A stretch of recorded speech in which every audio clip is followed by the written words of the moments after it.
ल्याउन दौड्यौँ हामी माला भोटकै भोट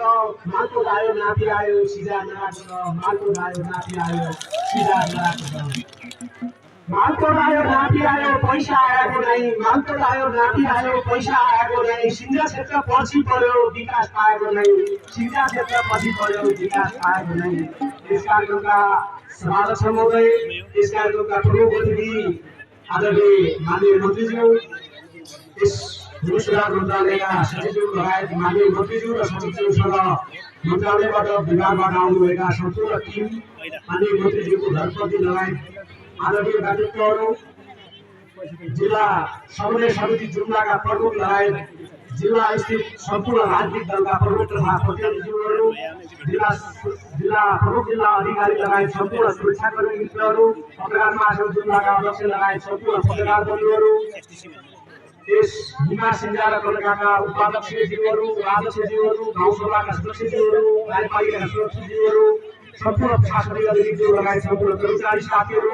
बुद्धिजीवी उद्योगी व्यापारी सम्पूर्ण राष्ट्र सेवा कर्मचारीहरू र यो कार्यक्रमलाई भव्य र सफल ढङ्गले सम्पन्न तुल्याउनका लागि पाल्नुहुने तपाईँ सबैलाई हिमा गाउँपालिका अध्यक्षका तर्फबाट र व्यक्तिगत रूपमा लक्ष्मण साईका तर्फबाट हार्दिक नमस्कार व्यक्त गर्न चाहन्छु। नमस्कार। सिंजा विशाल सिंजा राज्य जसले लामो समयसम्म ग्रीष्मकालीन र शीतकालीन रूपमा राज्य सञ्चालन गर्यो 2224 राज्यहरूमा सबैभन्दा शक्तिशाली राज्यका रूपमा रहेको सिंजा राज्य यस नराकोटको पवित्र भूमि आज केदारनाथ र 12 वर्षका नौदुर्गा भवानी र 33 कोटी देवी देवताको यो झनी स्थल यो सिंजा क्षेत्रको पवित्र स्थलबाट सम्पूर्ण जोगी जनता सम्पूर्ण सिंजाली जनता र सम्पूर्ण उपस्थितहरूका तर्फबाट माननीय मन्त्रीज्यूलाई जोरदार तालीले एकपल्ट स्वागत गर्नको लागि हार्दिक अनुरोध गर्न चाहन्छु। तपाईँ आदरणीय मन्त्रीज्यू लगायत नेकपा एमाले र नेपाली काङ्ग्रेसको संयुक्त सरकारका आदरणीय प्रधानमन्त्रीज्यू लगायत सिङ्गो मन्त्री परिषद जसले सिंजाली जनताको आवाजलाई सिंजाली जनताको दुःख सुखलाई साथ दिनका लागि आज मालको नामी उद्घाटन भएको छ र सेवा शुभारम्भ कार्यक्रम हामीले सुरु गरेका छौँ। लामो समयसम्म हामीले हाम्रा मागहरू हाम्रा आवाजहरू हाम्रा समस्याहरू सङ्घीय सरकारले सुनेको छ मलाई लाग्छ। सङ्घीय लोकतान्त्रिक गणतन्त्र नेपालको एउटा सुन्दर उपहारका रूपमा हामी सम्पूर्ण जुम्लीले सम्पूर्ण सिंजालीहरूले यसलाई ग्रहण गर्नुपर्छ र यही ढङ्गले सबैले बुझ्नका लागि हार्दिक अनुरोध गर्न चाहन्छु। यस महान कार्यमा यस पवित्र कार्यमा अवलाको रूपमा लाग्नुहुने पूर्व गाउँपालिका अध्यक्ष देवरसिंह रावलदेखि हालका सिंजा गाउँपालिकाका अध्यक्ष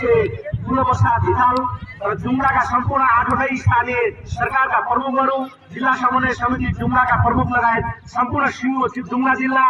जुम्ला जिल्लाबाट निर्वाचित सम्पूर्ण प्रदेश र सङ्घका आदरणीय मान्य लगायत सम्पूर्ण मान्यज्यूहरू मन्त्रीज्यूहरू विभिन्न राजनीतिक दलका प्रमुख तथा प्रतिनिधिज्यूहरू लगायत सम्पूर्ण यस महान पवित्र कार्यमा लाग्नुहुने तपाईँ सबै सहयोगी हातहरूलाई हिमा गाउँपालिकाका तर्फबाट र सम्पूर्ण सिंजाली जनताका तर्फबाट हार्दिक कृतज्ञता र नमन व्यक्त गर्न चाहन्छु र तपाईँ सबै धन्यवादको पात्र हुनुहुन्छ। तपाईँ सबैलाई हार्दिक धन्यवाद व्यक्त गर्न चाहन्छु। जुम्ला जिल्ला विशेष गरी 4वटा क्षेत्रमा विभाजित छ। सिंजा क्षेत्र, पाङ्से क्षेत्र,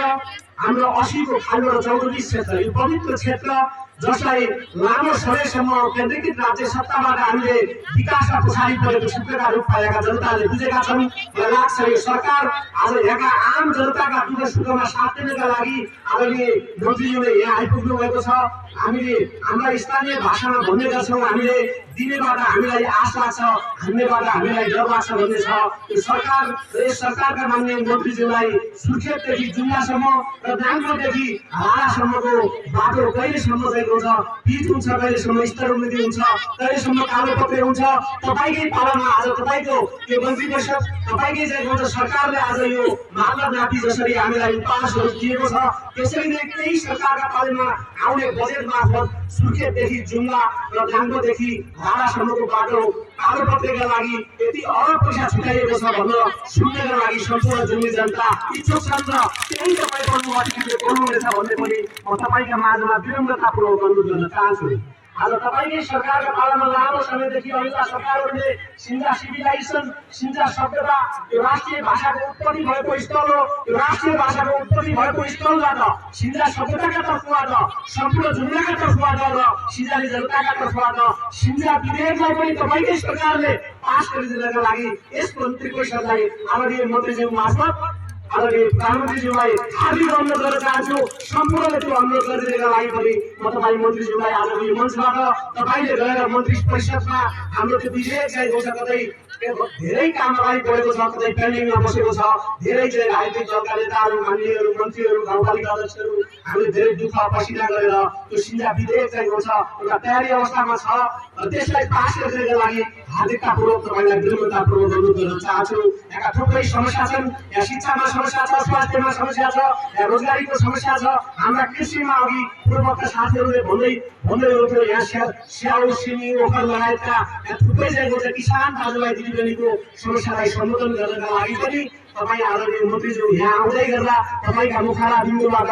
जुम्लाको स्याउ राइरहेको छ। यसको वृद्धि विकासका लागि, यसको उन्नतिका लागि, यसको व्यवस्थापनका लागि, यसको बजारीकरणका लागि पनि तपाईँको सरकारका तर्फबाट केही उपहार हामीले प्राप्त गर्दैछौँ भन्ने पनि विनम्रतापूर्वक अनुरोध गर्न चाहन्छु। यहाँको मासी धान जसले चाहिँ हुन्छ संसारको उचाइमा फल्ने कालो मासी जुम्ली मासीलाई यसको प्रबन्धनका लागि, यसको विकासका लागि, यसलाई सम्पूर्ण कृषक दाजुभाइहरूलाई अझ व्यवस्थित गरेर यसलाई चाहिँ हुन्छ मासी उत्पादन गर्नका लागि हामीले भर्खरै अस्ति चैत्र 12 गते र चैत्र 20 गते हामीले विश्वमा मनाएका छौँ। आदरणीय मन्त्रीज्यूले यस मासी धानको यसको वृद्धि विकासका लागि हाम्रा कृषक दाजुभाइहरूलाई पनि विशेष कृषिसँग जोडिएर केही कार्यक्रम चाहिँ तपाईँले बोल्नुहुनेछ भन्ने पनि सम्पूर्ण जनताका तर्फबाट तपाईँलाई हार्दिक अनुरोध गर्न चाहन्छु। आदरणीय मन्त्रीज्यू कार्यक्रमको सन्दर्भमा मुगु जाँदै हुनुहुन्छ, तपाईँ यही बाटोबाट जाँदै हुनुहुन्छ। हामीले लामो समयदेखि ६३ सालमा चाहिँ हिमा गाउँपालिकाको वार्ड नम्बर 3 कोइलीमा त्यति बेला चाहिँ उद्घाटन गरेको यो बाटो ६३देखि ८१ सालसम्म पुग्दासम्म अहिलेसम्म यसको स्तर वृद्धि भएको छैन,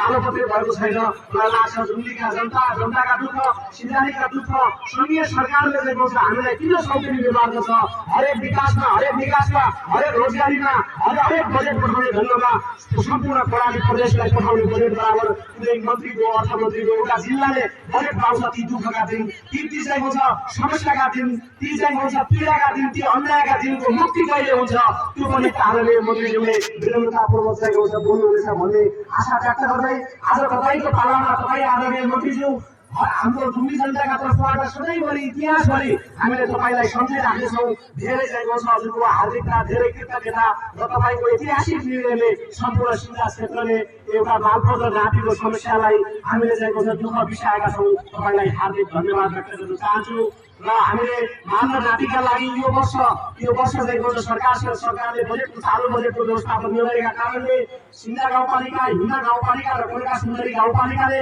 व्यवस्थापकीय हिसाबले लाग्ने खर्चका लागि हामी तिनटै गाउँपालिकाले यो कार्य व्यवस्थापनका लागि, कार्यमा चाहिने अन्य उपकरणका लागि र अन्य खर्चका लागि हामीले सहयोग गर्ने प्रतिबद्धता व्यक्त गर्न तपाईँका सम्पूर्ण जनताका मार्फत हामी प्रतिबद्धता पनि व्यक्त गर्न चाहन्छौँ। यसमा हामी चाहिँ तत्पर छौँ। कोइका सुन्दरीको अध्यक्ष आज काम विशेषले राजधानी काठमाडौँमा हुनुहुन्छ र उहाँले पनि शुभकामना दिनुभएको छ। यो महान कार्यमा सम्पूर्ण जनताका तर्फबाट कोइका सुन्दरी गाउँपालिका अध्यक्षज्यूको पनि हार्दिक शुभकामना छ र यो शुभ कार्यमा उहाँ पनि अत्यन्तै दत्तचित्त भएर लागिराख्नु भएको छ भन्ने भनाइ पनि यहाँ व्यक्त गर्न चाहन्छु। अनि अन्तमा मालपोत नापी घरमै आयो जनता